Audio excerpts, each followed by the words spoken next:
Alors salut à toi, une très courte vidéo aujourd'hui pour te parler d'une erreur tellement vicieuse, tellement fatale que tu peux faire dans Maya. Honnêtement, elle peut mettre en l'air ton projet et pour moi je pense que c'est l'erreur la plus dangereuse et la plus vicieuse dans le sens où tu t'en rends pas tout de suite compte qui existe. Vraiment, c'est très facile à faire, n'importe qui peut le faire, même quelqu'un de très expérimenté peut le faire s'il fait pas attention. Et les conséquences sont réellement dramatiques. On voit ça dessus. Jingle.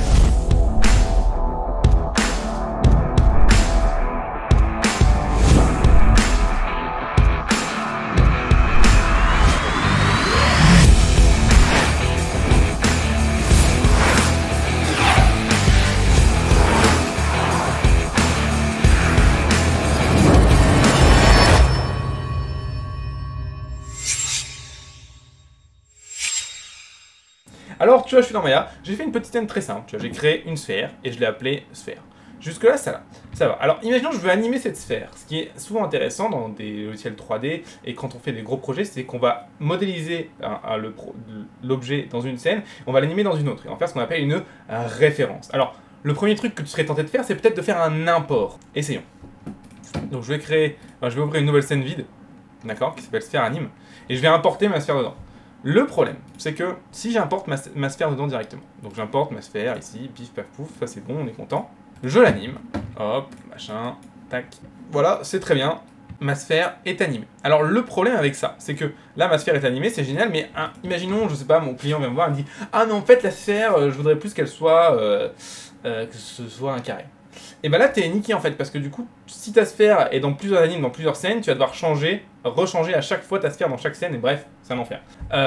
D'accord. C'est-à-dire que le fichier source n'est plus lié en fait à ton fichier d'anime. Quand tu as fait un import, tu as fait une copie de la donnée, tu as perdu le lien avec le fichier source. C'est à ça que c'est en fait dans Maya les références, c'est pour éviter ce problème. Regardons ce que ça donne les références, tu vas voir à quel point cet outil est génial, mais il vient avec certaines contraintes et c'est l'erreur dont j'allais te parler. Alors, je vais supprimer cette sphère et au lieu de faire un import, je vais faire ce qu'on appelle une référence. Une référence, en gros, c'est quoi? C'est le fait de, au lieu de copier la donnée de la scène source, de la scène où tu travailles, ça va simplement faire un lien. C'est-à-dire qu'à chaque fois que tu vas ouvrir ta scène, Maya va venir lire la donnée de l'autre scène pour la réimporter à chaque fois. Ce qui fait que tous les changements qui vont être faits dans la chaîne source vont être automatiquement updatés dans la scène où tu travailles à chaque fois que tu la réouvriras. Ce qui fait que si jamais ton client demande ou n'importe qui te demande de changer ton objet, et même s'il est animé et qu'il fait des sauts périlleux pendant 15 secondes, 15 minutes même, tu pourras encore le changer et tout se mettra à jour. Et ça c'est génial. Alors comment ça marche? Et bien au lieu de faire un import, il faut faire un create référence ici. Create référence, tu peux toujours choisir ton fichier, donc tu vas choisir ta sphère et tu fais référence. Alors en faisant ça, du coup tu as ta sphère toujours dans ta scène, comme tout à l'heure tu peux la sélectionner, l'animer, faire ce que tu veux, bref c'est génial. Alors essayons. Donc du coup, ici, tac, je l'anime, c'est incroyable. Et voilà, j'ai ma sphère animée et c'est vraiment très bien quoi, on est très content, ok? Bon, c'est super génial. Alors là, ça te donne un potentiel de création assez abusé. Par exemple, si jamais le mec veut un cube à la place d'une sphère, pas de problème. Tu viens chercher ta scène d'origine, donc tu viens ouvrir la sphère, d'accord? Et la sphère, tu la transformes en cube. Alors, comment transformer cette sphère en cube? Il suffit de créer un cube et le renommer de la même manière que sphère. Donc tu primes ta sphère et tu le renommes ce cube. D'accord? Et tu le renommes sphère. C'est pas très logique, mais tu comprendras pourquoi après. J'enregistre et je reviens dans ma scène originale d'anime. Et maintenant, j'ai mon cube qui est animé. Incroyable. Et c'est là, en fait, que du coup, le bas blesse. Si t'as remarqué, pour que ça fonctionne, j'ai dû renommer mon cube en sphère. D'accord? J'ai pas pu le laisser s'appeler cube. Et c'est là, du coup, que l'erreur est hyper violente. En fait, en gros, ce qui se passe, c'est que, évidemment, souvent, t'es pas seul à travailler sur ce genre de fichier. T'as le mec qui s'occupe de la modélisation, un mec qui s'occupe de l'anime, un mec qui s'occupe du rendu, et à chaque fois, t'as des scènes linkées entre eux.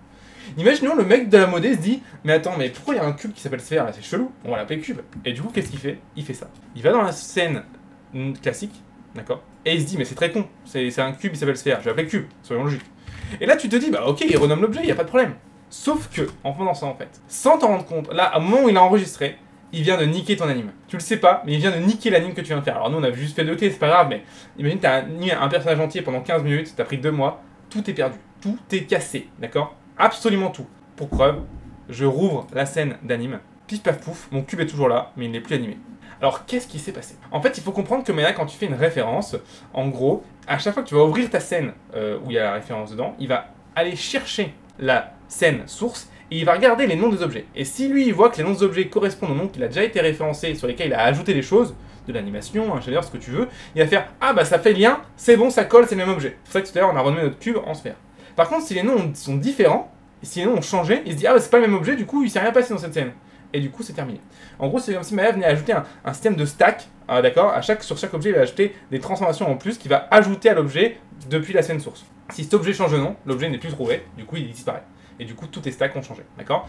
Ça peut être réellement dramatique, tu peux faire sauter des rendus, des animations, tout. Et le problème, c'est que tu te doutes bien que quand en fait tu fais que tu renommes quelque chose, tu renommes pas du tout comme moi en fait. C'est souvent, tu es en train de travailler dans ta modé et tu commences à nommer 10-15 éléments, tu vois. Tu t'en rends pas compte, tu travailles sur autre chose et une semaine plus tard, tu lances ta scène d'anime et tout a sauté et tu sais pas pourquoi. Tu sais pas pourquoi, c'est la catastrophe, c'est impossible à rattraper, à part si tu te souviens de tous les renommages que tu as fait avant. Sinon c'est terminé, c'est perdu, c'est perdu. C'est franchement le truc le plus vicieux que je connaisse dans un logiciel 3D je pense. Et tous les logiciels 3D que je connais en sont victimes. Blender en est victime, Houdini en est victime, Maya en est victime. D'accord. Le renommage d'une scène linkée est extrêmement dangereux. Mon conseil est très simple. Peu importe les incohérences de nom que tu as, peu importe les erreurs de frappe que tu as, quand une scène est référencée dans une autre scène, à partir du moment où c'est le cas, tu te interdis tout renommage d'un fichier. Tu peux créer tout renommage d'un objet. Tu peux créer de nouveaux objets, tu peux en supprimer, mais tu t'interdis à chaque fois de les renommer. C'est très important, sinon tu vas te retrouver avec cette galère-là sans nom, ok? Alors, juste pour te montrer comment réparer ça, bah, il suffit de réouvrir la scène originale et de venir réappeler notre objet sphère. Et du coup, là, logiquement, l'animation va revenir. Je dis bien logiquement parce que ça se peut que Maya ait supprimé l'animation puisqu'il s'est rendu compte qu'elle soit linkée à rien. Mais logiquement, Maya garde la data même inutilisée. Donc c'est plutôt une bonne nouvelle ici. Et du coup, notre anime est bien revu. D'accord? Voilà un petit peu cette erreur à éviter. Donc attention, ça peut être très dangereux. Et tu vois que ça peut avoir des graves conséquences sans s'en rendre compte. Et c'est là que c'est vicieux, c'est que c'est une erreur simple à faire, que n'importe qui peut faire. On a un objet, n'importe qui peut le faire. Et pourtant, c'est très dangereux.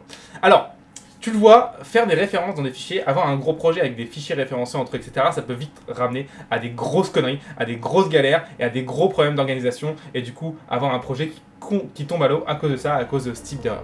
C'est pour ça en fait que j'ai créé ce que j'appelle une formation sur le pipeline. Le pipeline c'est quoi? C'est justement cette technique, cette méthode d'organisation de fichiers pour que tu n'aies plus jamais à réfléchir à comment tu ranges tes fichiers, comment tu les lis entre eux, où est-ce que tu fais tes références, etc. Bref, tout est automatisé, tout est systémisé pour que ce soit hyper simple pour toi. J'ai créé une formation sur ce domaine-là. Elle est totalement gratuite, elle dure 7 jours. Et en plus de ça, dans cette formation, je t'offre un outil de pipeline. Donc c'est un plugin, c'est ça, c'est le plugin qui facilite la vie. Donc c'est le Map Pipeline.